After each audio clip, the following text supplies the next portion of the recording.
বাচ্চাদের জন্য বানিয়েছিলাম মজাদার ফ্রাইড রাইস। এটা বানানো খুবই সহজ এবং বাচ্চারা খুবই পছন্দ করে এটা খায়। আসসালামু আলাইকুম এভরিওয়ান।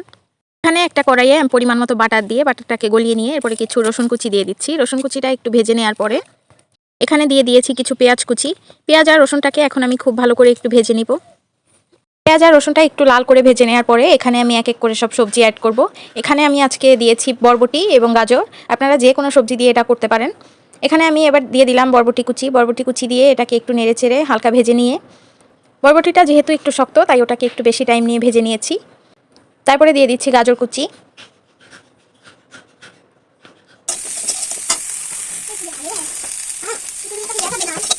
এরপরে একসঙ্গে ভেজে নিয়ে ভাজা হয়ে গেলে আমি একই কড়াইয়ে দিয়ে দিচ্ছি একটা ডিমটা দিয়ে আমি ভালোভাবে ভেজে নিব। ডিমটা ভেজে আমি সবজির সঙ্গে মিলিয়ে নিচ্ছি। এরপরে সব কিছুকে একটু নেড়ে চেড়ে ভেজে নিয়ে এরপরে আগে থেকে ফুটিয়ে রাখা পোলাও দিয়ে দিচ্ছি।